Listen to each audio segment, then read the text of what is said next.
YouTube channel स्पर्धा academy. और आज हम लोग जो बात करने जा रहे हैं वो ज्योग्राफी का नेक्स्ट जो है इसमें टॉपिक है। लास्ट टाइम हम लोग बात किए थे पृथ्वी का जो वायुमंडल है और उससे जो भी संभावित क्वेश्चन बन सकते थे, लास्ट ईयर में पूछे गए क्वेश्चन थे, उनकी बात हम लोगों ने की थी। आज हम लोग का टॉपिक होगा इसमें अक्षांश और देशांतर। चलिए शुरू करते हैं। अक्षांश और देशांतर।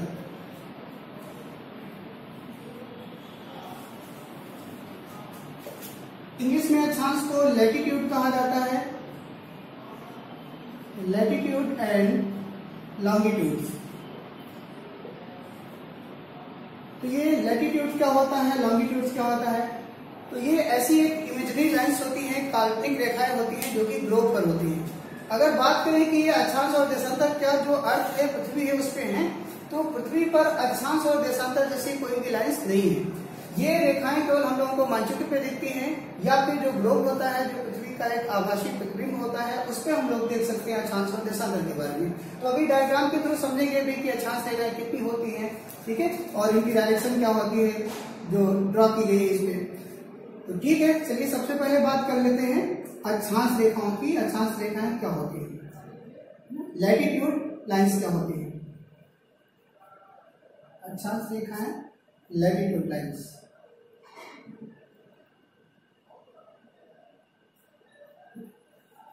इसको हम लोग एक डायग्राम के थ्रू समझेंगे पहले।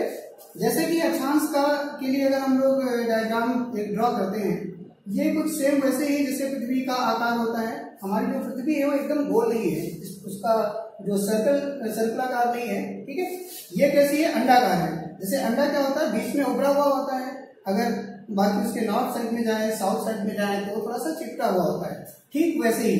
तो इसके बीच में एक जो इमेजरी लाइंस खींची गई है, काल्पनिक रेखाएं, यानी अगर देशांतर कहें कि क्या है, तो ग्लोब पर पूरब से पश्चिम दिशा में जो काल्पनिक रेखाएं खींची गई है गोलाई में, उन्हीं को कहा जाता है अक्षांश रेखाएं।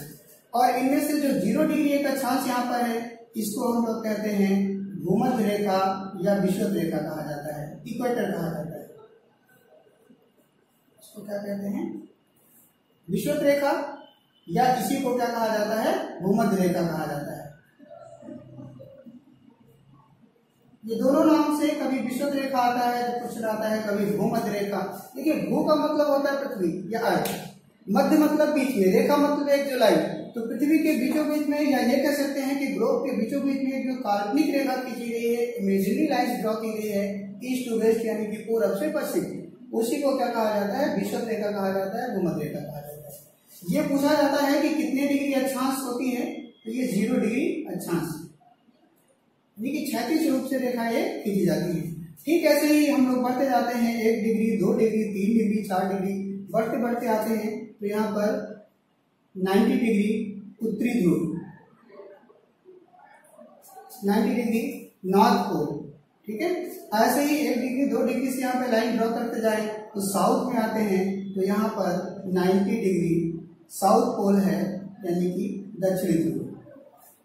इससे एक बात तो पता चलती है, अगर ये कहा जाए कि लैटिट्यूड लाइन से अक्षांश रेखाएं कितनी डिग्री हैं, तो 90 इस तरफ हो गई और 90 इस तरफ हो गई, तो कितना हो जाएगा, अक्षांश रेखाएं अगर डिग्री में पूछा जाएगा तो ये हो जाएगी 180 डिग्री। अगर ये कैसे आपको समझना है, तो 90 को आप लिखिए, 90 इस तरफ हो गई और 90 जो है ये साउथ में हो गई, ठीक। फिर इसमें 0 डिग्री भी ऐड करेंगे तो ये कितना आ जाएगा, टोटल 150। क्योंकि इसमें 0 डिग्री ऐड करने पर कोई भी फर्क नहीं पड़ेगा इसके मान में। क्वेश्चन अगर यह आता है कि अक्षांश रेखाएं डिग्री में कितनी है, तो 180 डिग्री। लेकिन ऐसा भी प्रश्न आता है एग्जाम में कि अक्षांश रेखाओं की कुल संख्या कितनी है, total number of latitude lines. तो अक्षांश रेखाओं की कुल संख्या पूछा जाएगा, तो ये आपका 90 हो जाएगा, डिग्री हटा दीजिए, यहाँ पर 1 डिग्री एक रेखा हो गई, 2 डिग्री दूसरी रेखा, 3 डिग्री तीसरी रेखा, ऐसे 90 रेखाएं इधर हो जाएंगी, 90 लाइन इधर, 90 इस तरफ हो जाएंगी। और रेखाओं में ये 90 और 90 कितना हो गया आपका, 180 हो जाएगा। साथ ही साथ 0 डिग्री का कोई मान में फर्क नहीं पड़ता था, लेकिन अगर रेखा काउंट करेंगे, लाइन काउंट करेंगे, तो एक लाइन ये भी होगी। यानी कि अगर रेखाओं की बात करें, एक जो हो जाएगी वो 0 डिग्री, यानी अक्षांश रेखाओं की कुल संख्या डिग्री में ना पूछते हुए लाइनों की संख्या पूछा जाएगा, तो कुल संख्या कितनी हो जाएगी 181, यानी डिग्री में अक्षांश रेखा है तो 180 और डिग्री हटा दीजिए रेखाओं की कुल संख्या तो 181 हो जाएगा, 181 हो जाएगा। एक तो महत्वपूर्ण बात यह है क्वेश्चन आता है। दूसरा क्वेश्चन यहाँ से क्या आता है कि दो अक्षांश रेखाओं के बीच की दूरी कितनी होती है। तो दो अक्षांश रेखाओं के बीच की दूरी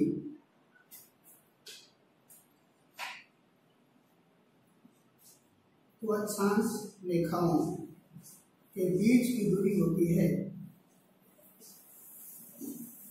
वो होती है 111 किलोमीटर। 111 किलोमीटर। अब आप सोच रहे होंगे दो अक्षांश रेखाएं कौन सी होंगी, जैसे कि एक 0 डिग्री है, एक यहाँ पर हम लोग ड्रॉ कर दिए 1 डिग्री हो गया, यहाँ पर ड्रॉ कर दिए 2 डिग्री हो गया। मतलब अब दो अक्षांश रेखाओं के बीच की दूरी करने का मतलब क्या है कि 0 डिग्री और 1 डिग्री, इसके बीच ये दो अक्षांश रेखाएं होंगी, इसके बीच कितनी होगी 111 किलोमीटर।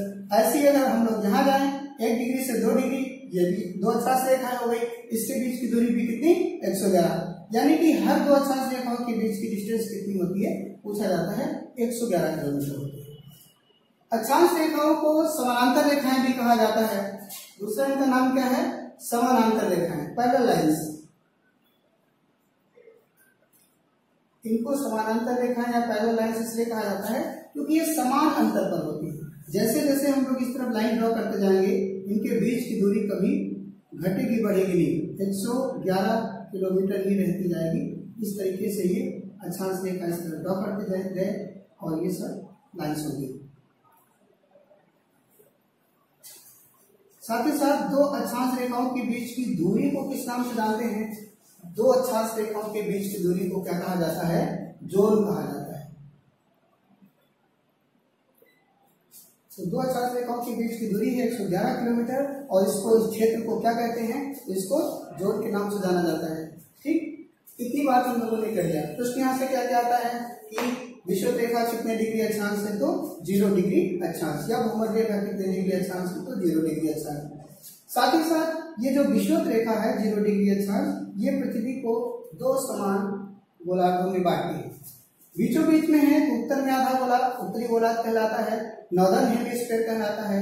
दक्षिण में आधा गोलार्ध दक्षिण गोलार्ध कहलाता है, या इसको सदर्न हेमिस्फीयर कहते हैं। ठीक, तो ये भी प्रश्न बनता है कि विषुवत रेखा जो है सबसे बड़ी रेखा है, अक्षांश रेखा है, और ये पृथ्वी को कितने भागों में बांटती है तो दो समान भागों में, उत्तरी गोलार्ध और दक्षिण गोलार्ध। इसको समझ लीजिएगा क्योंकि आगे जब हम लोग कॉन्टिनेंट की बात करेंगे, महाद्वीप की बात करेंगे, तो वहां पर इससे बहुत सारे क्वेश्चन हम लोग सॉल्व करेंगे, इसलिए इसको समझना बहुत जरूरी है। ठीक, अब आगे देखते हैं कि कौन कौन सी जो है वो अक्षांश रेखा इसमें इंपॉर्टेंट है। यानी कि टोटल तो आपको पढ़ना नहीं क्योंकि सभी क्वेश्चन में आते नहीं है ना, 2 डिग्री अक्षांश 3 डिग्री अक्षांश सभी नहीं आते। तो यहाँ पर बात करेंगे जो कुछ प्रमुख अक्षांश रेखाएं हैं। ठीक, प्रमुख अक्षांश रेखाएं,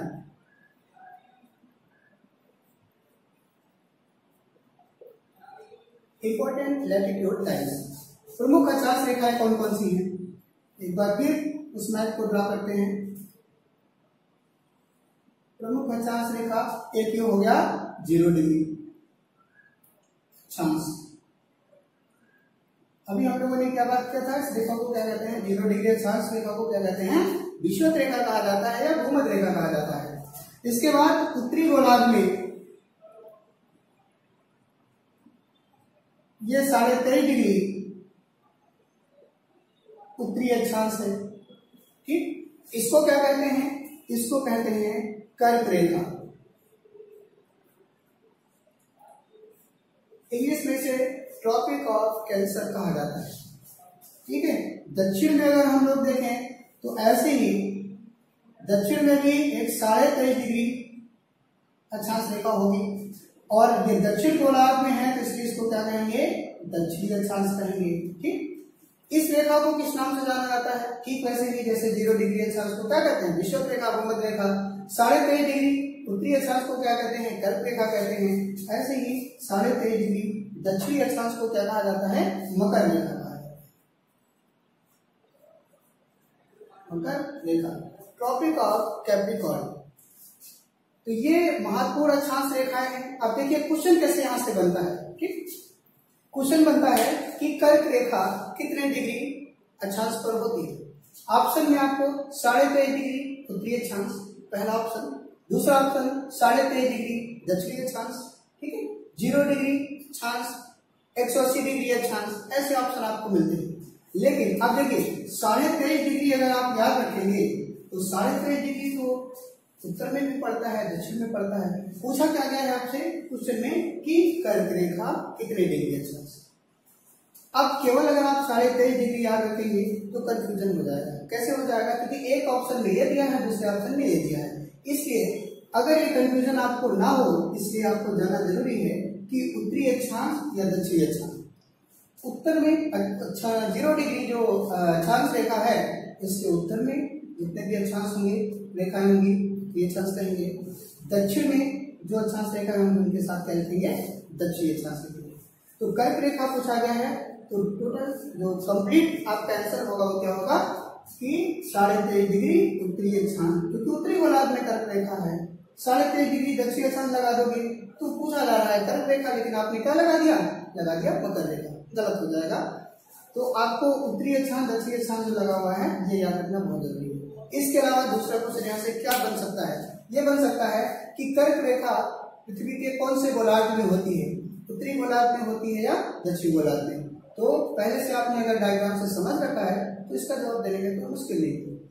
तो कर्क रेखा उत्तरी गोलार्ध में 23.5 डिग्री उत्तरी अक्षांश पर होती है और मकर रेखा पृथ्वी के या ग्लोब के दक्षिणी गोलार्ध में 23.5 डिग्री दक्षिणी अक्षांश पर होती है।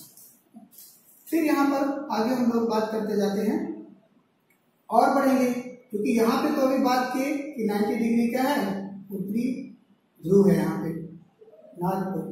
इसी के बीच में यहाँ पर कहीं 66.5 डिग्री उत्तरी अक्षांश होगा कि नहीं होगा? 23.5 डिग्री ये है और ऊपर जाएंगे तो 66.5 डिग्री आएगा। अब इसको क्या कहते हैं? 66.5 डिग्री को क्या कहते हैं? कौन सी रेखा कहा जाता है इसको? तो इसको कहते हैं आर्कटिक वृत्त। आर्कटिक सर्कल कहा जाता है, क्योंकि वृत्ताकार है इसलिए इनको सर्कल बोला जाता है। ठीक है, ये यहाँ पे क्या है 66.5 डिग्री पे आर्कटिक वृत्त है। यहाँ पे आर्कटिक महासागर फैला हुआ है, इसलिए इस रेखा का नाम आर्कटिक वृत्त हो गया। दक्षिणी गोलार्ध में जाते हैं तो यहाँ पर भी 66.5 डिग्री आपको दक्षिणी अक्षांश मिल जाता है, क्योंकि यहाँ तो 90 तक आएगा, 90 डिग्री तक आएगा, जो कि दक्षिणी ध्रुव के नाम से जाना जाता है। ठीक है, तो इसको क्या कहेंगे? इसको कहते हैं अंटार्कटिक वृत्त। इसको अंटार्कटिक वृत्त कहते हैं। अब देखिए ये आपको याद कैसे रहेगा कि उत्तरी गोलार्ध में आर्कटिक वृत्त है या अंटार्कटिक है। तो ये आपको अगर मालूम है कि उत्तरी ध्रुव के चारों ओर एक महासागर जो फैला हुआ है, जो कि पृथ्वी का सबसे छोटा महासागर माना जाता है, वो है आर्कटिक महासागर। तो उत्तरी गोलार्ध में आर्कटिक महासागर है, उसके पास जो 66.5 डिग्री उत्तरी अक्षांश है वो क्या हो जाएगा? आर्कटिक वृत्त हो जाएगा।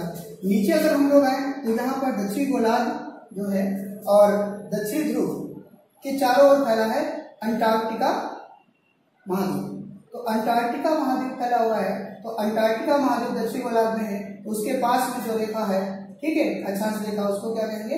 अंटार्कटिक वृत्त बोलेंगे। ये महत्वपूर्ण अक्षांश है। एक तो ये बात हो गई, 0 डिग्री अक्षांश को भूमध्य रेखा कहते हैं या विषुवत रेखा कहते हैं। ठीक है, ये आपको याद रखना है, मोस्ट इंपॉर्टेंट है। यह पृथ्वी को 2 गोलार्धों में बांटती है। उत्तरी गोलार्ध में 23.5 डिग्री उत्तरी अक्षांश को कर्क रेखा, दक्षिणी गोलार्ध में 23.5 डिग्री दक्षिणी अक्षांश को मकर रेखा कहते हैं। आर्कटिक वृत्त 66.5 डिग्री उत्तरी गोलार्ध और अंटार्कटिक वृत्त 66.5 डिग्री दक्षिणी गोलार्ध। ठीक है, ये बात है। इसके बीच का जो क्षेत्र होता है, कर्क रेखा और मकर रेखा के बीच का जो क्षेत्र होता है, इसको कहते हैं उष्ण कटिबंधीय क्षेत्र।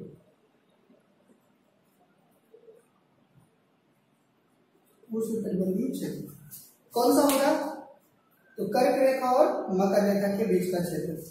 ये जो है 23.5 और 66.5 के बीच में है, इसको कहते हैं शीतोष्ण कटिबंधीय क्षेत्र। शीतोष्ण कटिबंधीय क्षेत्र कहा जाता है। ठीक उसी तरीके से दक्षिण गोलार्ध में भी शीतोष्ण कटिबंधीय क्षेत्र कहा जाता है। यानी कि अगर बात करें शीतोष्ण कटिबंधीय क्षेत्र की तो ये आपका दोनों गोलार्ध में पड़ता है, उत्तरी गोलार्ध और दक्षिणी गोलार्ध। कहां से कहां तक होगा? उत्तरी गोलार्ध में 23.5 डिग्री से 4.5 डिग्री के बीच और दक्षिण गोलार्ध में भी 23.5 डिग्री से 4.5 डिग्री के बीच। इसको शीतोष्ण कटिबंधीय क्षेत्र कहा जाता है। देखिए ये बात यहाँ समझ लेना इसलिए जरूरी है क्योंकि जब कॉन्टिनेंट हम लोग पढ़ेंगे, महाद्वीप पढ़ेंगे, तो वहां पर बात करेंगे घास स्थल की या कुछ डेजर्ट की बात करेंगे, मरुस्थल की बात करेंगे। घास स्थलों में पूछ लिया जाता है कि वो शीतोष्ण प्रकार का घास स्थल है या फिर उष्ण कटिबंधीय घास स्थल है। तो यानी कि इस क्षेत्र में जो होंगे घास स्थल वो सब उष्ण कटिबंधीय होंगे, किसी भी देश में हो। इस क्षेत्र में जो घास स्थल होंगे वो कैसे होंगे? शीतोष्ण होंगे। इस क्षेत्र में भी जो होंगे वो शीतोष्ण कटिबंधीय घास स्थल होंगे। बात उसकी हम लोग आगे करेंगे। फॉर एग्जाम्पल अगर देखना चाहें तो जैसे कि अर्जेंटीना देश की लोकेशन यहाँ पे पड़ती है, दक्षिण गोलार्ध में, दक्षिण अमेरिका महाद्वीप में अर्जेंटीना एक देश है। तो वहां पर एक घास स्थल है पंपास। पंपास बहुत बार पूछा गया है कि किस प्रकार का घास स्थल है, तो चूंकि वो शीतोष्ण कटिबंधीय क्षेत्र में है इसलिए शीतोष्ण प्रकार का है। अगर इंग्लिश टर्म की बात करें तो इसको क्या कहते हैं? उस कटिबंधीय क्षेत्र को क्या कहते हैं? इसको टोरिड जोन कहा जाता है या ट्रॉपिकल जोन भी कह सकते हैं। शीतोष्ण कटिबंधीय क्षेत्र को इंग्लिश में क्या कहते हैं? इसको टेम्परेट जोन कहते हैं। ठीक है। शीत और उष्ण दोनों की विशेषता है, मतलब ना तो बहुत गर्म वाला क्षेत्र, गर्मी वाला क्षेत्र, और ना तो बहुत कम तापमान वाला क्षेत्र, ठंडा वाला क्षेत्र। तो शीत मतलब ठंडा होता है, उष्ण का मतलब होता है गर्म। तो ये जो क्षेत्र है यहाँ ना बहुत ज्यादा गर्मी पड़ती है ना बहुत ज्यादा ठंडक पड़ती है। उष्ण का मतलब गर्म होता है, मतलब अगर पृथ्वी पे कहा जाए सबसे ज्यादा तापमान कहाँ रहता है, गर्मी कहाँ पड़ती है, तो उष्ण कटिबंधीय क्षेत्र में पड़ती है। फिर यहाँ पर सूर्य की किरणें कभी सीधी नहीं पड़ती हैं, तो इसको क्या कहते हैं? इसको शीत कटिबंधीय क्षेत्र कहा जाता है। शीत कटिबंधीय क्षेत्र कहते हैं। ठीक ऐसे ही ये भी जो है ये आपका शीत कटिबंधीय क्षेत्र है।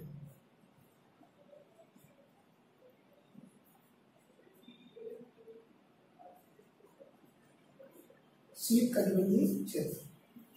चलिए एक बार रिमाइंड करते हैं। उष्ण कटिबंधीय क्षेत्र क्या है? कर्क रेखा और मकर रेखा के बीच का क्षेत्र, यानी 23.5 डिग्री उत्तरी अक्षांश, 23.5 डिग्री दक्षिण अक्षांश के बीच का क्षेत्र। शीतोष्ण कटिबंधीय क्षेत्र क्या है? 23.5 डिग्री से 4.5 डिग्री के बीच का, चाहे वो उत्तरी गोलार्ध में बात करें चाहे वो दक्षिण गोलार्ध में बात करें। शीत मतलब ठंडा होता है। ये जो क्षेत्र होता है ध्रुवीय क्षेत्र होता है, इसको शीत कटिबंधीय क्षेत्र कहते हैं क्योंकि यहाँ पर तापमान काफी कम रहता है। इस तरफ भी यहाँ तापमान भी काफी कम रहता है, इसको भी क्या कहते हैं? शीत कटिबंधीय क्षेत्र कहते हैं। तापमान कम क्यों रहता है ये भी जान लेते हैं। क्योंकि सूर्य की किरणें कभी भी इस भाग पर सीधी नहीं पड़ती, हमेशा तिरछी पड़ती हैं। तो जब सूर्य की किरणें तिरछी पड़ती हैं तो उतनी ही उष्मा जो है वो ज्यादा क्षेत्र में फैल जाती है और इसलिए यहाँ पर टेम्परेचर काफी ज्यादा कम रहता है। तो ये शीत कटिबंधीय क्षेत्र हो गया। ये हम लोगों ने महत्वपूर्ण अक्षांश की बात कर ली है। ठीक है। अब यहाँ पे जो क्वेश्चन बन जाता है वही क्वेश्चन ये बनता है कि विषुवत रेखा की लंबाई कितनी है या भूमध्य रेखा की लंबाई कितनी है। बात कर लेते हैं विषुवत रेखा की लंबाई की, क्योंकि सबसे बड़ी अक्षांश रेखा जो है वो विषुवत रेखा या भूमध्य रेखा है। तो विषुवत रेखा की लंबाई,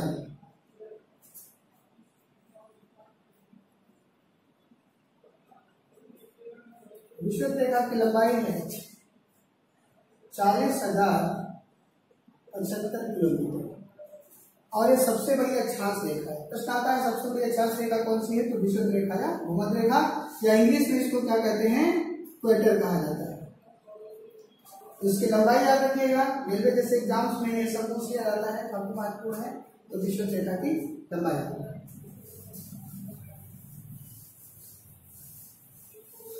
अब आगे हम लोग बात करते हैं कि देशांतर रेखाएं क्या होती है। देशांतर रेखाएं, इसको इंग्लिश में कहते हैं लॉन्गिट्यूड लाइंस। लॉन्गिट्यूड लाइन, तो ये कुछ पृथ्वी का एक रफी डायग्राम हम लोग बना रहे हैं। जिस तरीके से अभी हम लोगों ने बात किया था कि ये जो है बीच में जो रेखा थी अक्षांश रेखा, ये 0 डिग्री अक्षांश रेखा थी। ऐसे ही पृथ्वी पे तो नहीं कह सकते हैं, लेकिन ग्लोब पर या मानचित्र पर एक बीचों बीच जो लाइन खींची गई है ये क्या है 0 डिग्री, ये है देशांतर रेखा। इसको क्या कहते हैं 0 डिग्री देशांतर रेखा कहते हैं और इसे लॉन्गिट्यूड लाइंस कहा जाता है। ठीक, ऐसे ही जैसे हम लोगों ने बात किया था कि धरातल पर या ये कह सकते हैं कि ग्लोब पर पूर्व से पश्चिम दिशा में जिस तरीके से रेखाएं खींची गई, थोड़ी देर के लिए अगर इलस्ट्रेट है इसको आप मान लीजिए ये क्या है ग्लोब, तो ये इसके बीच का हिस्सा होगा। ये जो लाइन्स हम लोग इसके चारों ड्रॉ कर देंगे या क्या हो जाएगी अक्षांश रेखा। लेकिन इसके शीर्ष में इस तरीके से गोलाई में जो हम लोग एक लाइन ड्रॉ करेंगे, वृत्त खींचेंगे, वो क्या हो जाएगी 0 डिग्री देशांतर रेखा।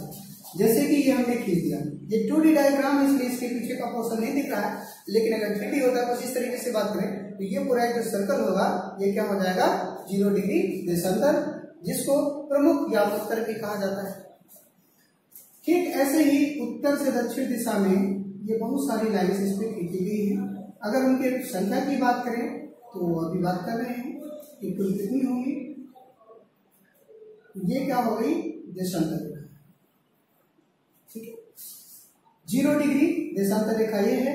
फिर इस तरीके से हम लोग उस पर खींचते जा रहे हैं, लाइन्स पूरब की ओर बढ़ते जा रहे हैं और पश्चिम की ओर भी बढ़ते जा रहे हैं, तो ये लाइन्स हो जाएंगे 0 डिग्री से। इसके ठीक विपरीत अगर बात करें, इमेजिन करिए यहाँ पे ये 0 डिग्री जो है देशांतर रेखा है, इसके ठीक विपरीत जो रेखा होगी वो क्या होगी 180 डिग्री।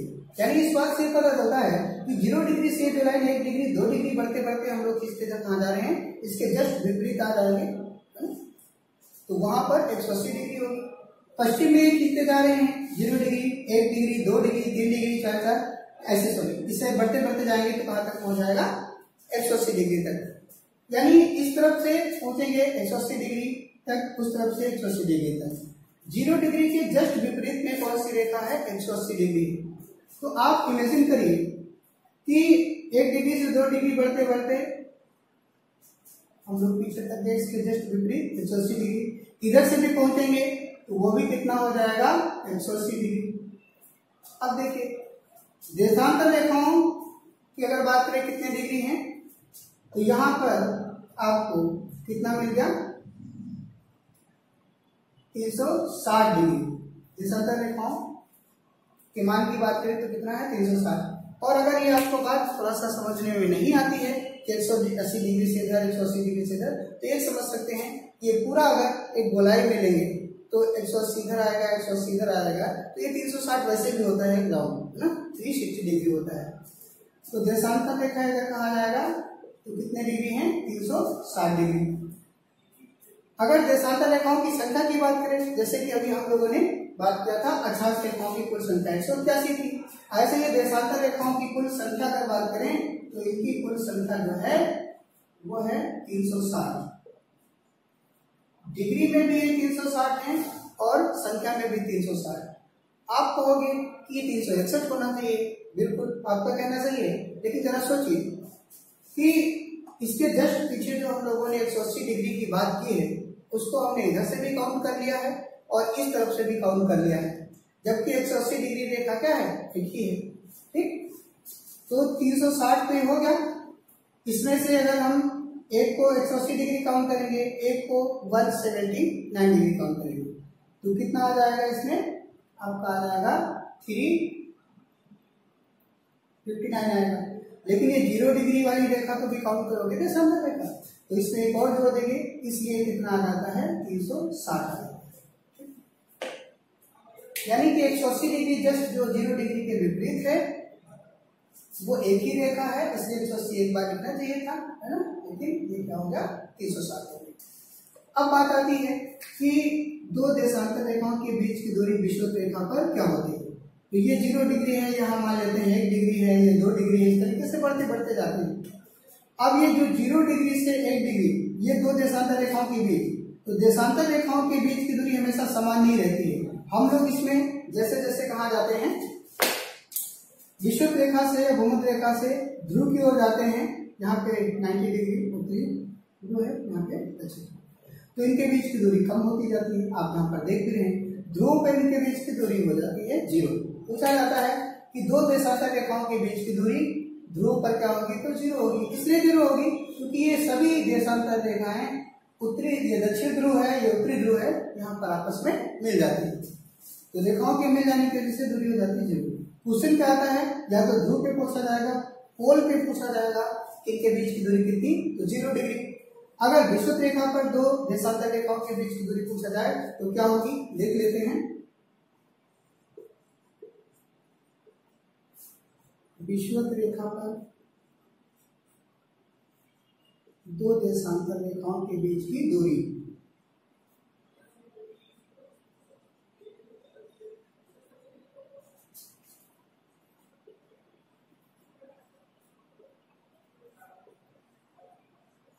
ये कितनी होती है, ये होती है 111.32 किलोमीटर। दो अक्षांश रेखाओं के बीच की दूरी हम लोग बात किए थे तो 111 किलोमीटर थी, लेकिन दो देशांतर रेखाओं के बीच की दूरी विषुवत रेखा पर तो 111.32 किलोमीटर होती है। और यहाँ पर नहीं होगी, यहाँ पर कम होगी, यहाँ पर कम होगी, यहाँ पर कम होगी, उत्तरी ध्रुव पर आएंगे तो हो जाएगी 0। अब इन दो देशांतर रेखाओं के बीच की दूरी को किस नाम से जानते हैं, तो दो देशांतर रेखाओं के बीच की दूरी को क्या कहते हैं, दूरी पूछा जाएगा कितने किलोमीटर, तो आप कहोगे 111.32 किलोमीटर, लेकिन ये पूछा जाएगा विषुवत रेखा पर कहें या फिर केवल इतनी बात कहें कि दो देशांतर रेखाओं के बीच की दूरी को किस नाम से जाना जाता है, तो उसे क्या कहते हैं, गोरे के नाम से जाना जाता है। यहाँ गोरे जो टर्म इस्तेमाल किया गया है वो रंग के लिए नहीं है, इसलिए कुछ लोग ब्लैक है कलर की स्किन का तो उनको काला कह देते हैं, या थोड़ा सा ब्लैक नहीं है या ज्यादा ब्राइटनेस है तो उसको गोरे कह देते हैं। यहाँ ये ज्योग्राफिकल टर्म है, ये कलर को शो नहीं करता है, ये बात याद रखिएगा। तो दो अक्षांश रेखाओं के बीच की दूरी क्या अभी बात किए थे, जोन, जबकि दो देशांतर रेखाओं के बीच की दूरी क्या, गोरे। अब चाहे वो बीच की दूरी यहाँ की बात करें, यहाँ की बात करें, यहाँ की बात करें, इसके बीच की जो डिस्टेंस होगी यहाँ भी उसको गोरे कहेंगे, यहाँ पर भी गोरे के नाम से जाना जाएगा। तो ये बात होगी जो क्वेश्चन बन गई। दूसरे यहाँ पे और अलग टाइप्स के क्या क्वेश्चन बन सकते हैं देशांतर रेखा से, और जो क्वेश्चन यहाँ पे बन सकता है, अगर आप वर्ल्ड का मैप देखे होंगे तो ये जो 0 डिग्री देशांतर रेखा है, ठीक है, ये कौन से महासागर से होकर के जाती है, तो यहाँ पर महाद्वीप है उत्तरी अमेरिका महाद्वीप, यहाँ पर दक्षिण अमेरिका महाद्वीप, ये आपका अफ्रीका महाद्वीप पड़ जाएगा, यहाँ पे यूरोप, ये एशिया और ये ऑस्ट्रेलिया। यानी कि उत्तरी अमेरिका, दक्षिण अमेरिका, यूरोप और अफ्रीका के बीच में महासागर कौन सा है, अटलांटिक महासागर। तो 0 डिग्री जो रेखा है देशांतर रेखा वो कौन से महासागर से होकर के जाती है, ये जाती है अटलांटिक महासागर से।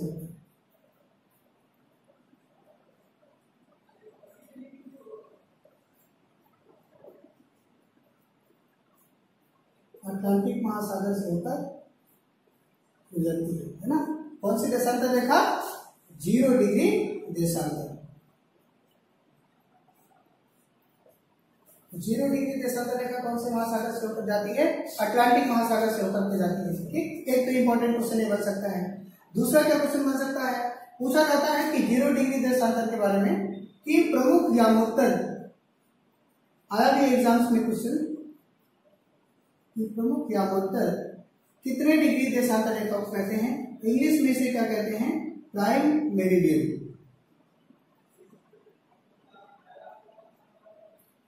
प्रमुख व्यामोत्तर को इंग्लिश में क्या कहते हैं, प्राइम मेरिडियन। तो प्रमुख व्यामोत्तर कितने डिग्री देशांतर पर है, 0 डिग्री देशांतर पर, इसी को प्रमुख व्यामोत्तर भी कहा जाता है। ठीक, ये की बात हो गई। नेक्स्ट क्वेश्चन यहाँ से क्या बनेगा, देशांतर से बहुत सारे क्वेश्चन बनते हैं और ये सभी कॉम्पिटिटिव एग्जाम को हम लोग कवर कर रहे हैं।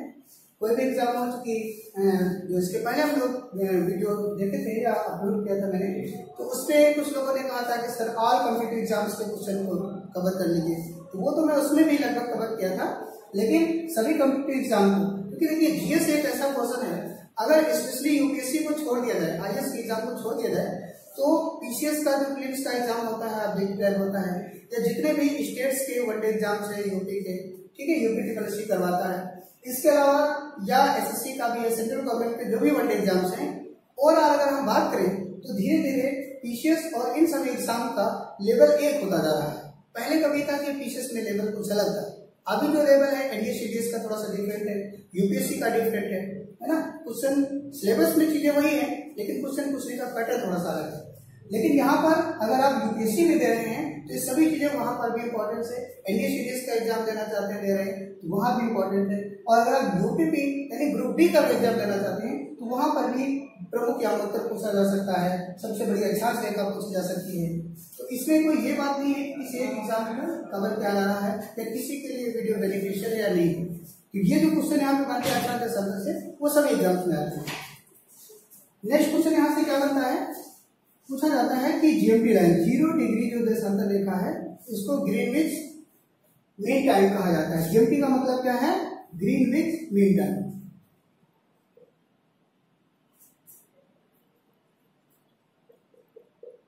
हिंदी में इसको कहेंगे ग्रीनविच माध्य समय। तो जीएमटी देखिए टी लगा हुआ है टाइम, यानी कि जो 0 डिग्री देशांतर रेखा है इसे टाइम काउंट किया जाता है। तो इसके पूरब में हम लोग जाते हैं तो टाइम क्या होता है, प्लस होता जाता है। पश्चिम में जाते हैं तो टाइम क्या होता है, माइनस होता जाता है। कहां तक प्लस होगा, कहां तक माइनस होगा, तो 0 डिग्री के जस्ट अपोजिट अभी हम लोगों ने बात किया था 180 डिग्री देशांतर रेखा है, वहां तक समय बढ़ता जाएगा और ये पश्चिम में समय घटता जाएगा। अब बात आती है कि क्या हम ये कह सकते हैं कि पश्चिम में समय को प्लस कर सकते हैं, पूरब में माइनस कर सकते हैं? नहीं, गलत हो जाएगा। तो ये पूरब में ही क्यों बढ़ता है इसकी भी बात करते हैं। अर्थ के बारे में, पृथ्वी के बारे में आपने पढ़ा होगा, हालांकि सोलर सिस्टम का भी चैप्टर हम अपलोड नहीं किए हैं, है ना, अगली क्लास में रहेगा। तो पृथ्वी जो है वो अपना जो रोटेट करती है, घूमती है पश्चिम से पूर्व दिशा में, तो पृथ्वी पूर्व दिशा में बढ़ती जाती है, घूमती जाती है, ठीक। इसलिए पूर्व में समय क्या होता है, बढ़ता जाता है, पश्चिम में समय घटता जाएगा। नेक्स्ट क्वेश्चन भी बनता है कि अच्छा कितना बढ़ेगा, तो अगर हम 1 डिग्री देशांतर क्रॉस करते हैं या बढ़ते हैं तो ये समय कितना बढ़ता है, ये 4 मिनट बढ़ता है। यानी कि 0 डिग्री यहाँ है, 0 डिग्री से 1 डिग्री अगर पूरब में जाएंगे, ठीक है, तो 4 मिनट बढ़ जाएगा। और अगर 0 डिग्री से पश्चिम में 1 डिग्री तक आएंगे तो 4 मिनट घट जाएगा। इस हिसाब से अगर देखा जाए तो 15 डिग्री देशांतर बराबर कितना समय बढ़ जाएगा, 15 चौको 60 मिनट, यानी कि ये 1 आवर के इक्वल होगा 1 घंटा। इतनी बात आपको याद रखना है, ये मोस्ट इंपॉर्टेंट है। क्वेश्चन क्या बनता है उसकी बात करते हैं। जैसे कि अगर हम कहें, क्वेश्चन आता है कि जीएमटी पर अगर दोपहर के 12 बजे तो 15 डिग्री पूर्वी देशांतर पर समय क्या होगा, तो अभी आपने देखा कि 15 डिग्री देशांतर बराबर 60 मिनट या 1 घंटा होता है। और चूंकि पूर्वी देशांतर की बात कर रहा है तो पूर्व में बढ़ेगा, तो यहाँ पर जीएमटी लाइन पे 0 डिग्री देशांतर पर दोपहर के 12 बजे तो 15 डिग्री बराबर 1 घंटा होता है। तो 15 डिग्री पूर्वी देशांतर में कितना हो जाएगा, दोपहर का 1 बजा होगा। अगर हम कहें जीएमटी पे दोपहर के 12 बजे हैं तो पश्चिम में 15 डिग्री देशांतर पर समय क्या होगा, तो 12 में से घट रहा है पश्चिम में, तो हो जाएगा सुबह का 11 बजे। ये सारे क्वेश्चन यहाँ से पूछे जाते हैं। अब बात आती है कि इसमें तो 180 डिग्री देशांतर है, वहां से क्या क्या 180 डिग्री देशांतर की बात करते हैं, क्या क्या क्वेश्चन बन सकते हैं जिसके जस्ट विपरीत है। तो पहली बात 180 डिग्री जो देशांतर रेखा है इसको क्या कहते हैं, इसको अंतरराष्ट्रीय तिथि रेखा कहा जाता है।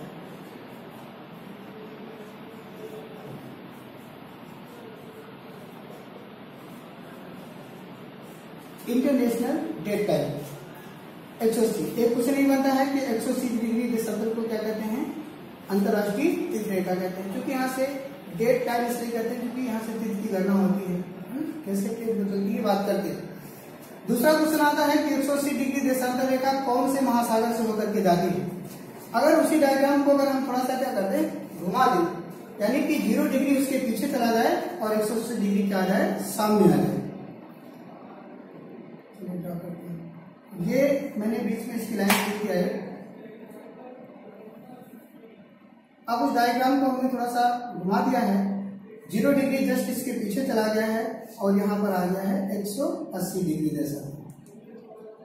तो 180 डिग्री देशांतर कौन से महासागर से होकर के जाती है, तो ये जाती है प्रशांत महासागर से। देखा, प्रशांत महासागर से होकर के जाती है। अंतरराष्ट्रीय तिथि रेखा इसको कहते हैं। एक क्वेश्चन बनता है, ठीक है। तो यहाँ पर जो हम लोग जीएमटी की बात करते हैं उसके जस्ट रिवर्स होता है। जीएमटी में हम लोग बात करते हैं कि पूरब की ओर क्या होता है, समय बढ़ता है, लेकिन तिथि रेखा से अगर हम लोग, ये पूरब दिशा है, पूरब से पश्चिम जाते हैं तो एक दिन बढ़ जाता है। यानी पूरब में अगर है रविवार, तो यहाँ से अगर अंतरराष्ट्रीय तिथि रेखा को क्रॉस करके पश्चिम में पहुंच जाएंगे तो एक दिन बढ़ जाएगा पश्चिम में, यानी कौन सा दिन हो जाएगा, सोमवार हो जाएगा। तो जीएमटी लाइन के जस्ट रिवर्स होता है, वहां पूरब में समय बढ़ रहा था, लेकिन यहाँ पे पश्चिम में क्या हो रहा है, एक डेट चेंज हो जा रही है, इसलिए इसको डेट लाइन कहा जाता है। तो ये देशांतर रेखा 180 डिग्री यहाँ से पूछी जाती है। यहाँ पर एक चीज जो है वो बात अभी हम नहीं कर रहे हैं, क्योंकि वो इंडियन ज्योग्राफी में बात करेंगे। जैसे पूछ लिया जाता है कि भारतीय मानक समय कितने डिग्री देशांतर रेखा है, तो वो 82.5 डिग्री होता है पूर्वी देशांतर। ये 0 डिग्री है, फिर 1 डिग्री 2 डिग्री बढ़ते जाएंगे, 82.5 यहाँ से होगा। तो उसको हम लोग इंडियन ज्योग्राफी में एक बार बात करेंगे।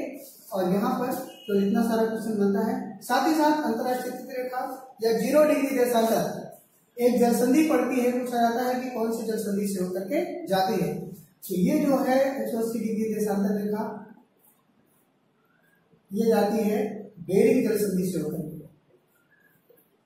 आप वर्ल्ड का मैप देखेंगे तो उसमें आपको बेरिंग जलसंधि मिल जाएगा, जो कि एशिया महाद्वीप को उत्तरी अमेरिका महाद्वीप से अलग करती है।